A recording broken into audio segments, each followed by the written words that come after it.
So the Abbé Dubos was elected to the Académie Française in 1720. That is, 1 year following the publication of his work, Critical Reflections on Poetry and Painting. It wasn't hugely surprising. The book had been a magnificent success. Yet, his integration to this formally conservative body does speak to the spirit of aesthetic revolution that was in the air.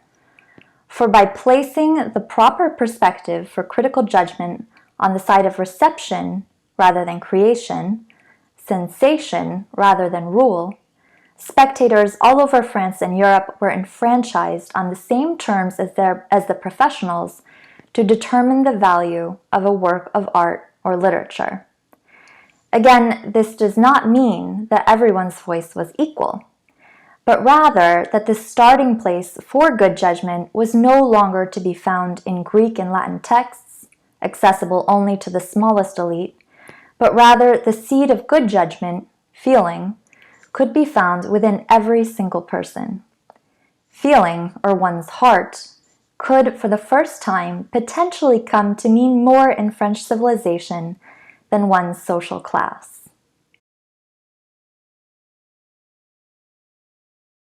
Thus began the era of emotion in France, or siècle de sensibilité. This shift was evident in every level of society and on every cultural surface. Eloquent speech began to focus less on delicate style than emphatic and energetic expression. Scenes of primitive, even savage love were woven into plays and courtroom pleadings, and conceptual language fell away as so-called natural expressions took center stage. The focus on nature, rather than rules and reason, as the primary source of all goodness and intelligence, manifested itself all over France. Perhaps one of the best examples can be found, somewhat surprisingly, at Versailles. Although, as we saw last week, the castle and main grounds of Versailles were the very height of the neoclassical focus on geometrical rules and supernatural symbolism, if you go through the parks of the castle and head north, you will come upon an expression of this new focus on the primitive and the natural in Marie Antoinette's Hamlet, or Hamlet. In a complete turnaround from the way Louis XIV had governed through performance and public display, Marie Antoinette's Hamlet was where she spent her time to get away from the pressures of public life. No one could follow her there without her express consent, and the design of her Hamlet provides just as stark a contrast with the gardens of Versailles. And just as her royal protocol differed greatly from that of Louis XIV, so too the design of her Hamlet provides just as stark a contrast with the gardens of Versailles. Here we find a paradise of faux rusticity, with Arcadian elements reminding us more of the more typical English garden. A tumble-down dairy, a picturesque dovecote, a shabby barn, and a tiny mill dot the perimeter of an irregular pond.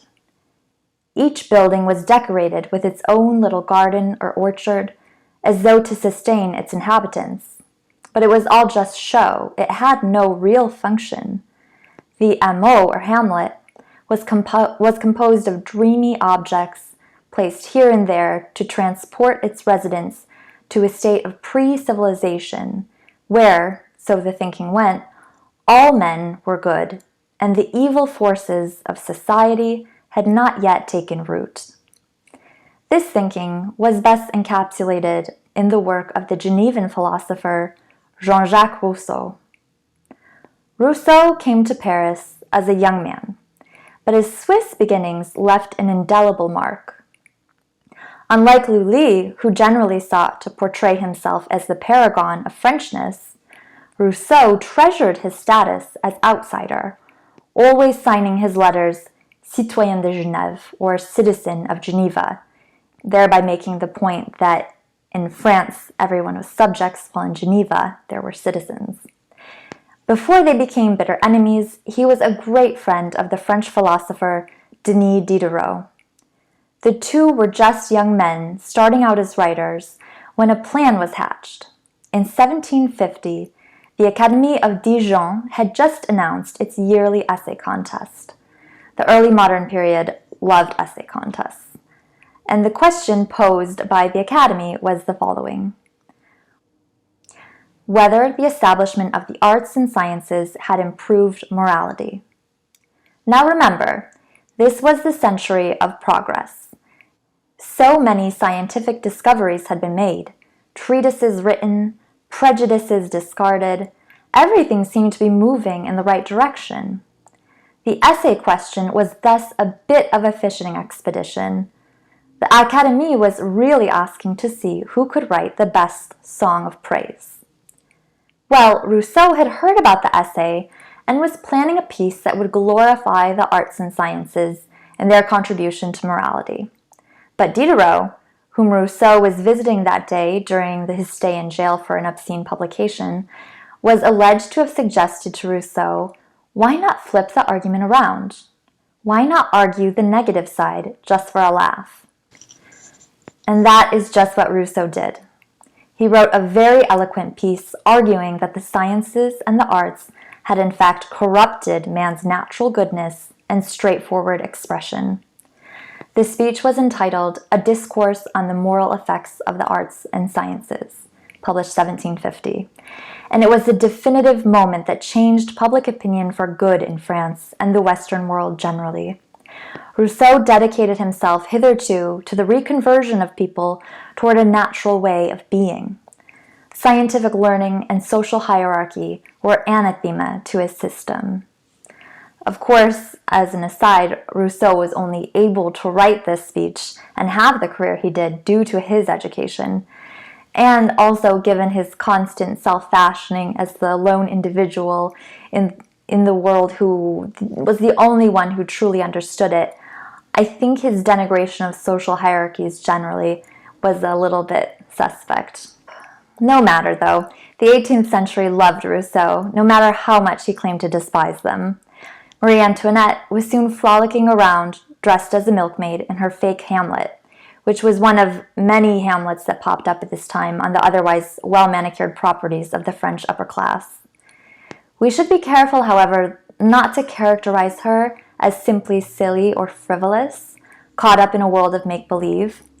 For Marie Antoinette and for her fellow Frenchmen, there was a pedagogical value in such a setting and lifestyle. If nature was the source of human goodness, then a natural setting and a natural lifestyle could potentially bring one closer to goodness. This would be Louis XIV's dystopian nightmare, but it was here that Marie Antoinette thought her son would be best raised, in the fresh air, away from the artifice of the castle and its courtiers, and near the cows.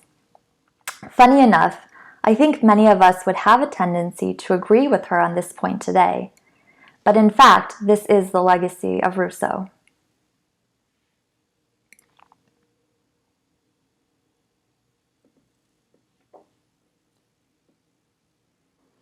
Away from Versailles, in Paris, this same aesthetic shift was taking place on the stage.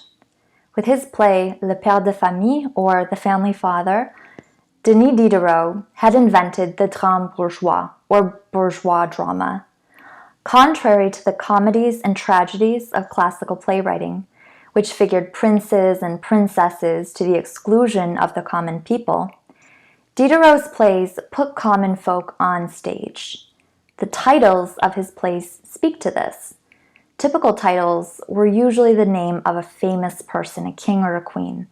But here, he just used the conditions of people, like the father of the family. Another would be called le fils naturel, or natural son. And at this time, natural son meant illegitimate son. Instead of focusing on glory or magnificent downfalls, Diderot's plays sought to evoke the emotion of a spectator through an emphasis on gesture and pantomime. He theorized that it was not necessary for a character to express their sadness in 16 lines of rhyming verse, but should rather hold their head in their hands, give a gasp, and collapse to the floor. Such notions are commonplace to us today, but they were invented here, midway through the 18th century, in response to the revolution in taste begun by the Abbé Dubos.